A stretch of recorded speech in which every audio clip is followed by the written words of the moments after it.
உங்களுடைய ஆதரவாளரான திரு ரங்கராஜ் பாண்டே அவர்கள் கூட தற்போது எடுத்த சர்வேயில் திமுக 30% மேலவும் புதிதாக கட்சி தொடங்கிய விஜய் 20% மேலவும் வாக்கு எடுப்பார்ன்ற மாதிரியான ஒரு சர்வே எடுத்திருக்காரு. எனக்கு தெரியல சார், அவர் நான் அதை பார்க்கல. ஆனால் அதுக்குள்ளே அவர் 20% ஓட்டு வாங்குவார்னு சொல்லி என்னை பொறுத்தவரையில் பாண்டே அது போன்று சொல்லியிருக்க மாட்டார் என்று நான் உறுதியாக நம்புகிறேன். நான் வேணா இப்போ காட்டணும் கூட காட்டுறேன் சார். 2026 யார் ஆட்சியை பிடிக்க போறா அப்படிங்கிற கேள்விக்கு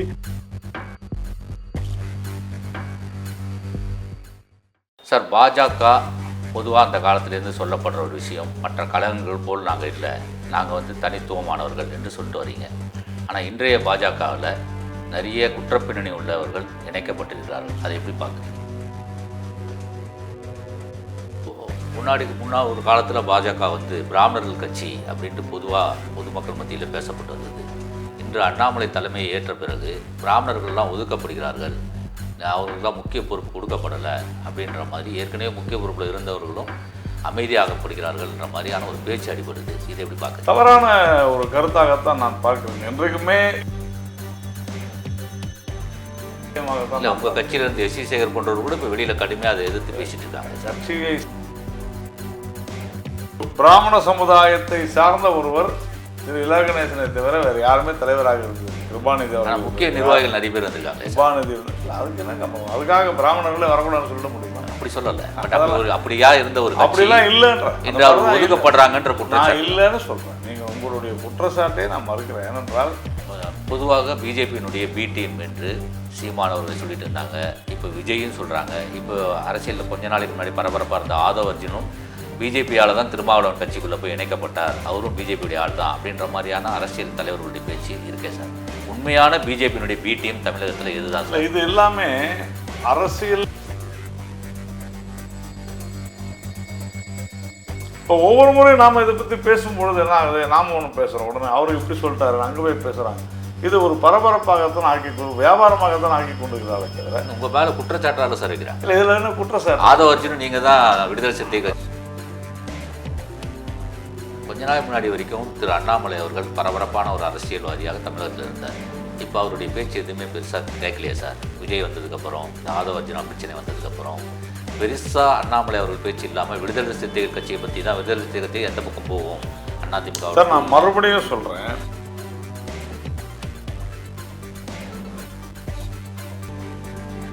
உங்கள் மேலே மதவாத சாயம், அதாவது பாரதிய ஜனதா கட்சி மேலே ஒரு மதவாத கட்சி அப்படின்ற ஒரு பேச்சு இருக்குது. நீங்கள் அதை நிரூபிக்கும் விதமாக இவ்வளோ நாள் நடிகர் விஜயா தெரிஞ்சவர் இப்போ உங்களுக்கு ஏன் ஜோசப் விஜயா தெரியுறார்? இல்லைங்க, நீங்கள் தவறாக சொல்கிறீங்க. அதாவது அந்த நீங்கள் ஒரு மூத்த தலைவர் கலைஞரையும் ஸ்டாலினையும் ஒப்பிட்டு பார்க்கும்போது உங்களுக்கு எந்த கருத்து? எனக்கு அவசியமே இல்லை. நான் ஏன் அவர்களை ஒப்பிட்டு பார்க்கிறேன்? இது திராவிட முன்னேற்ற கழகத்தினுடைய திராவிட மாடல் அரசியல்னு சொல்கிறதில்ல. சீமானுடைய அரசியல் தமிழ் தேசிய அரசியல் எப்படி சார் பார்க்குறீங்க? இல்லை, தமிழ் தேசியம் என்று அந்த சொல்லே தவறானதுன்னு நான் நினைக்கிறேன். அதனால் அப்புறமா அதை எப்படி பார்க்குறது? அவர்களுடைய அந்த கொள்கைகளே தவறு. ஒரு தடை செய்யப்பட்ட அதனுடைய தலைவராக இருந்தவர் ராஜீவ்காந்தி அவருடைய கொலை வழக்கிலே முதல் குற்றவாளி. அது இருக்கும் பொழுது நீங்கள் அவரை புகழ்ந்து பேசுகிறது. எனக்கு திமுகவிலிருந்து நான் என் கட்சிக்கு ஆள் சேர்த்தா தான் எனக்கு உறுப்பினர் சேருவாங்க. அதிமுகவிலேருந்து சேர்த்தா தான் உறுப்பினர் சேர்ப்பாங்க. அதே தான் திமுகவுக்கு பொருந்தும். பிஜேபி பிடிக்காதவங்க திமுகவுக்கு போவாங்க, திமுக பிடிக்காத பிஜேபிக்கு வருவாங்க. யார் வேகமான கட்சின்னு சொல்றதுல ஒன்றும் அர்த்தம் இல்லை சார். என்ன சார், கழகத்திலேருந்தே மறுபடியும் பாஜக சொல்றீங்க சார். அவங்க முக்கிய நிர்வாகிகளாகவும் மாறுறாங்களே சார். பழைய பிஜேபிக்காரர்கள் இல்லை சார், பழைய பிஜேபிக்காரர்கள் ஒதுக்கப்பட்டிருக்காங்க. இதை மாதிரி பணம் பதவி சொல்றீங்க சார், தவறா சொல்றீங்க. அப்படி குற்றச்சாட்டு கீழே இருக்கு சார். அதெல்லாம் சித்தாந்தம் வேற இல்லை சார். சார், அது ஏற்றுக்கொண்டு தானே வராங்க. அவங்க அதுக்காக வர மாதிரி தெரியல. பதவிக்காகவும் சார், உங்களுக்கு நான் ஒன்றும் செய்ய முடியாது. நீ உங்களுடைய பார்வை வேறாக. இப்போது பிரதமர் மோடியை பற்றி பேசும்போது ஒரு விளம்பர பிரிய இந்த மத்திய அரசாங்கமே ஒரு விளம்பர அரசாங்கம் அப்படின்ற மாதிரியான குற்றச்சாட்டை மற்ற கட்சிகள் வைக்கிறாங்க. இது எப்படி பார்க்குறீங்க? ஒன்றுமே நடக்கலை, வெறும் விளம்பரத்திலேயே இவங்க பண்ணிட்டு இருக்காங்க. சார், மக்களுக்கு தங்களுக்கு தேவையானது கிடைக்கவில்லை என்றால் ஆட்சியை தூக்கி எறிந்துவிடுவாங்க. குறைஞ்சிருக்கீங்களே சார். 300 எதிர்பார்த்தீங்க, கம்மியாக வந்திருக்கீங்களே. அதாவது நாங்கள் 400 எதிர்பார்த்தோம். 400 எதிர்பார்த்தீங்க, அதுதான் 100 வரும்னு பார்த்தீங்க, எதுவுமே வரலையே. அதுதான் ஜனநாயகத்தினோட விளையாட்டு. ஆனால் நீங்கள் நல்லது செஞ்சிருந்தீங்கன்னா வந்திருக்கணுமே. நாங்கள் பாஸ், மற்ற மற்றவங்க ஃபெயில். இவ்வளோதான் சார். நீங்கள் அந்த கவுண்டமணி செந்தில் காமெடி மாதிரி சொல்கிறீங்க. நான் உண்மையை சொல்கிறேன். அண்ணா நான் 7th பாஸ், நீங்கள் 10th நான் ஃபெயில். உண்மையை சொல்கிறேன். நான் பாஸ் தானே. இப்போ காங்கிரஸ் தான் சார். நீங்கள் எதிர்பார்த்த மார்க் கிடைக்கல. நான் தார்மீக வெற்றி. நான் நீங்கள் எதிர்பார்த்த மார்க் கிடைக்கல. தமிழகத்தில் நீங்கள் 0 வாங்கியிருக்கீங்களே அப்படி பார்த்தா 40க்கு 40 திமுக. நீங்கள் கூட்டணியோடு சேர்ந்து தான் 11%, கூட்டணி 18% கூட்டணி, நீங்கள் மட்டும் தனியாக 11%ன்ற மாதிரி இருக்கீங்க. ஆனால் நாம் தமிழர் கட்சி சீமான் தனியாகவே நின்று 8.2% எடுத்துருக்காரு. பிக் பாஸ் மாதிரியான நிகழ்ச்சிகளை நாம் சொல்லியாச்சு பல முறை. நாங்கள் கடுமையான கண்டனங்களை எடுத்துக்கொண்டோம். அதற்கு கமலஹாசன் போன்றவர்கள், விஜய் சேதுபதி போன்றவர்களெல்லாம் பொறுப்புள்ளவர்களாக நடந்து கொள்வார்கள். நீங்கள் பொறுப்பை மீறி சிலர் நடந்து கொள்ளும்போது அப்புறமா நீங்கள் என்ன சொல்ல முடியும்? பொறுப்பற்றவர்களாக இருக்கிறார்கள். அவர்களை சட்டத்தின் மூலமாக கட்டுப்படுத்தணும்.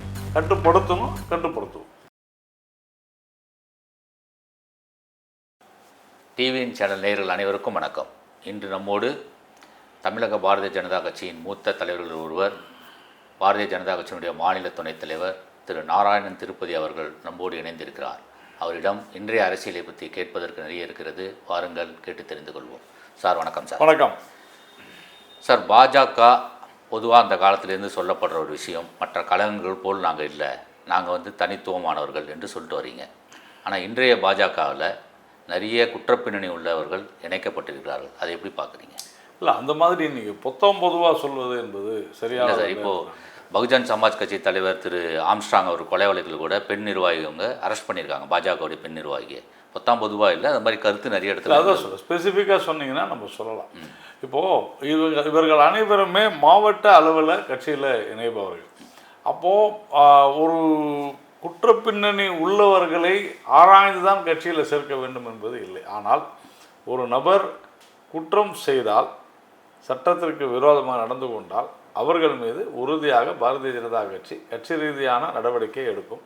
அவர்களை எந்த காலத்திலும் நாம் என்கரேஜ் செய்வதில்லை என்பதை நாம் ஒரு கொள்கையாக கொண்டிருக்கிறோம். அப்போ சில பேர் அது போன்று ஒரு ஒரு அசந்தர்ப்பமான ஒரு சூழ்நிலை அமைந்து விடுகிறது என்பது உண்மைதான், அதை நான் மறுக்கவில்லை. ஆனால் ஒரு கட்சியில் இவங்க தான் சேரணும், இவங்க சேரக்கூடாது அப்படின்றது ஃபில்டர் பண்ணுறதுன்றது ஒரு சாதாரண விஷயம். ஆனால் அவர்களுக்கு பொறுப்புகளை கொடுப்பதில் சற்று கவனம் வேண்டி இருக்கும் என்பதில் மாற்று கருத்து இல்லை. ஆனாலும் கூட சில பேர் குற்றவாளிகளாக இருந்துவிட்டு கட்சியிலோ அல்லது அவர் வாழ்க்கையிலோ திருந்தி கூட வாழலாம். அதற்கு அவர்களுக்கு உரிமையும் இருக்கிறது. அதற்காகத்தான் நீதிமன்றம் இருக்கிறது. அவர்கள் செய்த குற்றத்திற்குத்தான் தண்டனையை தவிர அந்த நபருக்கு அல்ல அப்படின்றத நம்ம. அப்போ அந்த குற்றத்தை அனுபவித்து விட்டார்கள் என்று சொன்னால் நாம் அவர்களை தடுக்க முடியாது. நீ கட்சியில் சேரக்கூடாதுன்னு சொல்ல முடியாது. ஆனால் கட்சியில் இருக்கும் பொழுது அவர்கள் சட்டவிரோதமாக செயல்படுகிறார்கள். அவர்கள் மீது உரிய நடவடிக்கையை நாம் எடுத்து வருகிறோம். இப்போது ஒரு காலத்தில் பாஜக பிராமணர்கள் கட்சி அப்படின்ட்டு பொதுமக்கள் மத்தியில் பேசப்பட்டு வந்தது. இன்று அண்ணாமலை தலைமையை ஏற்ற பிறகு பிராமணர்கள்லாம் ஒதுக்கப்படுகிறார்கள், அவர்களுக்கெல்லாம் முக்கிய பொறுப்பு கொடுக்கப்படலை அப்படின்ற மாதிரி ஏற்கனவே முக்கிய பொறுப்பில் இருந்தவர்களும் அமைதியாகப்படுகிறார்கள்ன்ற மாதிரியான ஒரு பேச்சு அடிபடுது. இதை எப்படி பார்க்க? தவறான ஒரு கருத்தாகத்தான் நான் பார்க்கிறேன். என்றைக்குமே இதை பிராமண கட்சி என்று யாரும் சொன்னதாக எனக்கு தெரியவில்லை. அப்படியே சொல்லியிருந்தாலும் அது தவறு. வேண்டுமென்றே திட்டமிட்ட ரீதியில் ஒரு சில கட்சிகள் வேண்டுமானாலும் அதை சொல்லியிருக்கலாமே தவிர, பிராமணர்கள் பெரும்பாலும் அஇஅதிமுக கூட ஆதரிச்சிருக்கிறாங்க. அதனால் அஇஅதிமுக பிராமண கட்சி ஆகிடுமான்னு அப்படிலாம் கிடையாது. அதனால் அதுவே தவறானது. ஒரு வேண்டுமென்றே திணிக்கப்பட்ட ஒரு விஷயமாகத்தான். உங்கள் கட்சியிலேருந்து எஸ் சி சேகர் போன்றவர் கூட இப்போ வெளியில் கடுமையாக அதை எதிர்த்து பேசிட்டு இருக்காங்க. கட்சியை சார்ந்தவர்கள் சிலர் வரலாம் போகலாம், நாம் அதை பற்றிலாம் பேசுகிறது ஒரு தனி நபர் குறித்தெல்லாம் நம்ம பேச வேண்டிய அவசியம். நான் சொல்வது, எனக்கு நினைவு தெரிந்த நாளிலிருந்து இலகணேசன் அவரை தவிர நான் 1987 இந்த கட்சியில் இருக்கிறேன். ஒரு பிராமண சமுதாயத்தை சார்ந்த ஒருவர் திரு இலகணேசனை தவிர வேறு யாருமே தலைவராக இருந்ததில்லை. அது பட்டியலினத்தை சேர்ந்த எத்தனையோ பேர் இருந்திருக்கிறார்கள். கிருபாநிதி அவர்கள், முக்கிய நிர்வாகிகள் நிறைய பேர் இருந்திருக்காங்க. கிருபாநிதி இருந்திருக்கல. அதுக்கு என்ன கம்பம்? அதுக்காக பிராமணர்களே வரக்கூடாதுன்னு சொல்ல முடியுமா? அப்படி சொல்லலை. அப்படியா இருந்த ஒரு அப்படிலாம் இல்லைன்ற ஒதுக்கப்படுறாங்கன்ற நான் இல்லைன்னு சொல்கிறேன். நீங்கள் உங்களுடைய குற்றச்சாட்டை நான் மறுக்கிறேன். ஏனென்றால் நீங்கள் இருக்கிறதே 3%ன்றாங்க. அப்புறமா எங்கேருந்து எவ்வளோ பேர் வருவாங்க? அதுக்கெல்லாம் வாய்ப்பே இல்லை. அதே மாதிரி இப்பொழுது நடக்கக்கூடிய விஷயங்கள்னு நீங்கள் சொல்கிறதை நான் ஏற்க மறுக்கிறேன். நீங்கள் ஒரு எஸ்வி சேகர் மட்டுமே அவர் வந்து சொல்கிறதுனால மட்டுமே அவர் சொல்கிறதெல்லாம் உண்மை ஆயிடாது. அண்ணாமலை அவர்கள் எல்லோரையும் மதிக்கக்கூடிய ஒரு மிக சிறந்த மனிதராகத்தான், நல்ல இளைஞராகத்தான் இருக்கிறாரே தவிர, அவர் வந்து ஒரு குறிப்பிட்ட சமூகத்தை ஒதுக்கிறார் என்று சொல்வதே தவறானது. நீங்கள் அரசியல் ரீதியாக எதையாவது ஒரு குற்றச்சாட்டை வைக்க வேண்டும் என்று யார் வேண்டுமானாலும் சொல்லலாம். ஆனால் திரு அண்ணாமலை அவர்கள் எந்த ஒரு சமூகத்தையும் அவர் ஒதுக்க வேண்டும் என்றோ அல்லது அவர்கள் மீதான வெறுப்பையோ அவர் என்றைக்குமே காண்பித்ததில்லை. இன்றைக்கும் எல்லா சமுதாயத்தை சேர்ந்த பிராமண சமுதாயத்தை சேர்ந்தவர்கள் நிறைய இருக்கிறார்கள். Okay sir. இப்போது பொதுவாக பிஜேபியினுடைய பி டீம் என்று சீமான் அவர்களை சொல்லிட்டு இருந்தாங்க.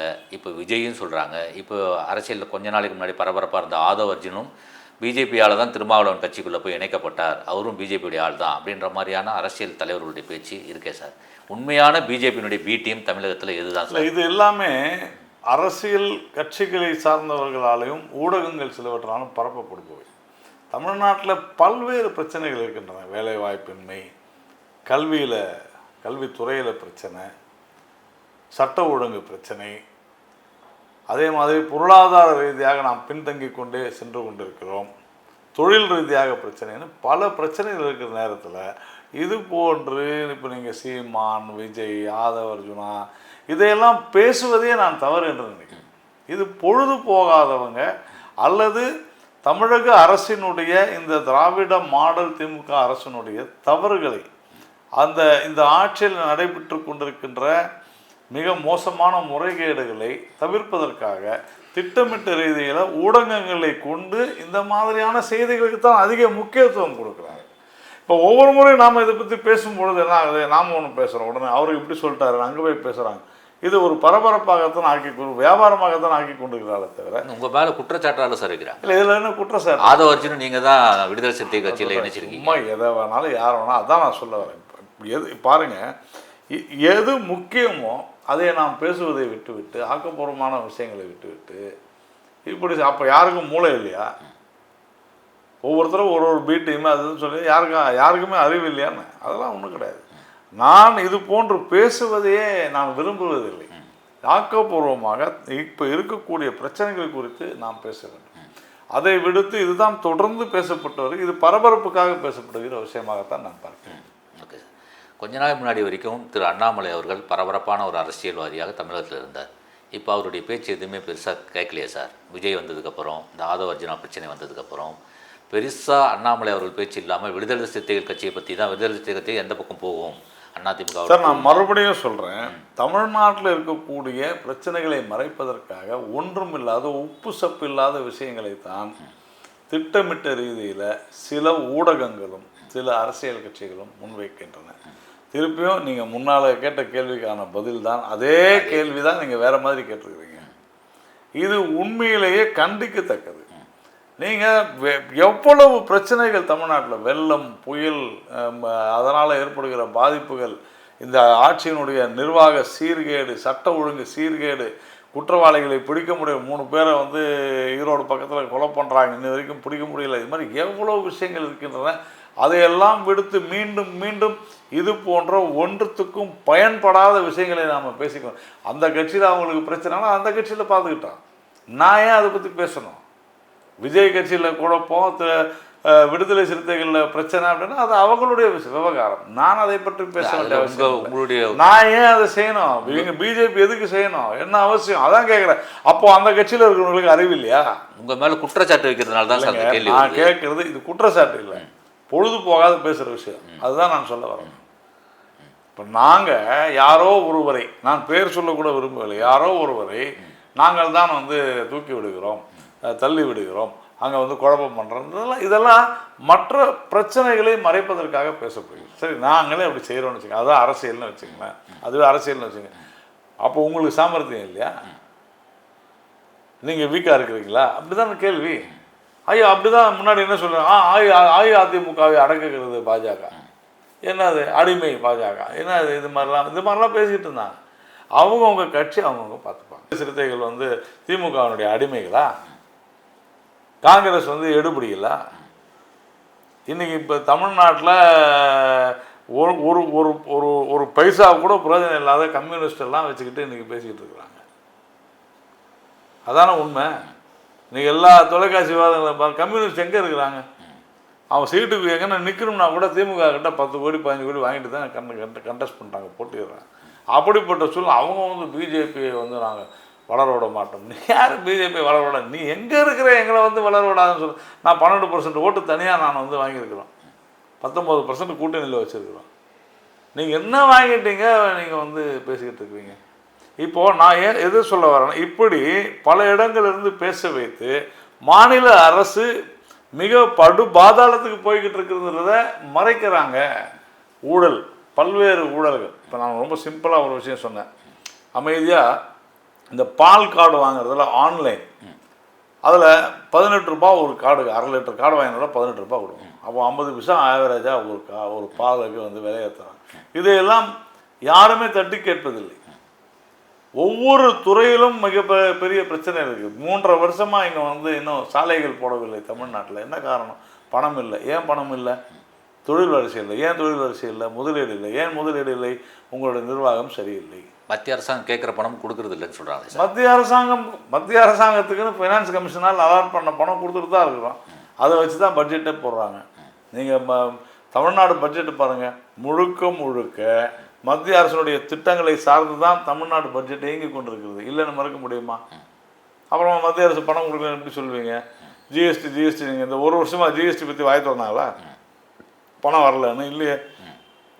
எல்லா பணமும் சரியாக முறையாக கொடுக்கப்பட்டு இருக்குது. வெள்ள நிவாரணத்துக்கு 55,000 கோடி கொடுங்க, 40.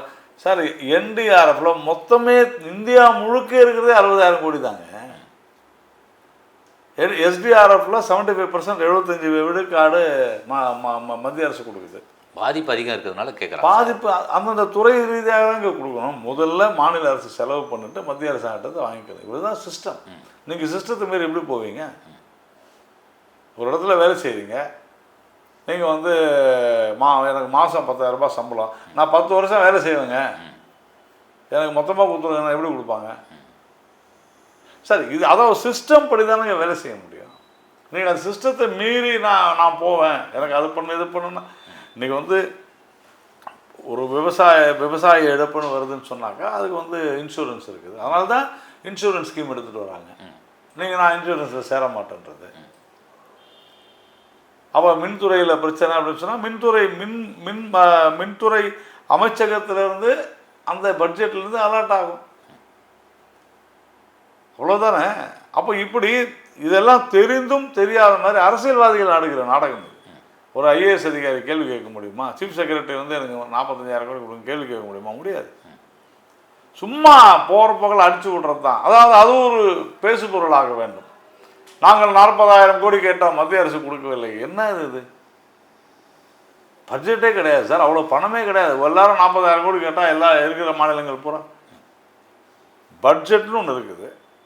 நிதி நம்மக்கிட்ட என்ன வரவு இருக்குதோ அப்படி தான் செலவு பண்ணோம். அதை விட்டு தொடர்ந்து இது போன்ற ஒரு மலிவான அரசியலில் ஈடுபடுகிறார்கள் மாநிலத்தில் இருக்கக்கூடியவர்கள். அதுதான் விஷயம். கடந்த நாடாளுமன்ற எலெக்ஷனில் மகாராஷ்டிராவில் பாஜக எதிர்பார்த்த வெற்றியை பெறலை.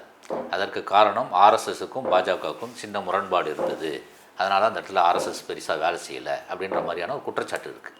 இது எப்படி பார்க்குறீங்க? இல்லை, ஒவ்வொரு தேர்தலுக்கும் ஒரு விதமான சூழ்நிலை இருக்கத்தான் செய்யும். கடந்த பாராளுமன்ற தேர்தலில் மக்கள் அப்படி ஒரு வாக்களித்தார்கள். அன்றைக்கி நடந்த விஷயங்கள் வேறு. சட்டசபைக்கு ஒரு ஸ்திரமான அரசு வேண்டும் என்று நினைத்திருப்பார்கள். அந்த 6 மாதங்களில் மறுபடியும் பாஜகவினுடைய தேசிய ஜனநாயக கூட்டணி ஆட்சி நன்றாக நடைபெறுகிறது என்று வாக்களித்திருக்கலாம். நீங்கள் ஒவ்வொரு எலெக்ஷனில் கம்பேர் பண்ணால் அது சரியாக வராது. ஓகே, இப்போது பிரதமர் மோடியை பற்றி பேசும்போது ஒரு விளம்பர பிரியர், இந்த மத்திய அரசாங்கமே ஒரு விளம்பர அரசாங்கம் அப்படின்ற மாதிரியான குற்றச்சாட்டை மற்ற கட்சிங்க வைக்கிறாங்க. இது எப்படி பார்க்குறீங்க? ஒன்றுமே நடக்கலை, சொன்னால் விளம்பரத்திலேயே இவங்க பண்ணிகிட்டு இருக்காங்க. சார், மக்களுக்கு தங்களுக்கு தேவையானது கிடைக்கவில்லை என்றால் ஆட்சியை தூக்கி எறிந்து விடுவாங்க. குறைஞ்சிருக்கீங்களே சார், 300 எதிர்பார்த்தீங்க, கம்மியாக வந்திருக்கீங்களே. அதாவது நாங்கள் 400 எதிர்பார்த்தோம், 400 எதிர்பார்த்தீங்க, அதுதான் 100 வரும்னு பார்த்தீங்க, எதுவுமே வரலையே. அதுதான் ஜனநாயகத்தினோட விளையாட்டு. ஆனால் நீங்கள் நல்லது செஞ்சிருந்தீங்கன்னா வந்திருக்கணுமே sir. First past post system தான் இங்கே இருக்குது. இல்லை சார், நாங்கள் பாஸு மற்றவங்க ஃபெயில். இவ்வளோதான் சார். நீங்கள் அந்த கவுண்டமணி செந்தில் காமெடி மாதிரி சொல்கிறீங்க. நான் உண்மையை சொல்கிறேன். அண்ணா நான் 7th பாஸ், நீங்கள் 10th ஃபெயில். நான் உண்மையை சொல்கிறேன். நான் பாஸ் தானே. இப்போ காங்கிரஸ் தான் சார். நீங்கள் எதிர்பார்த்த மார்க் கிடைக்கல. நான் தார்மீக வெற்றி.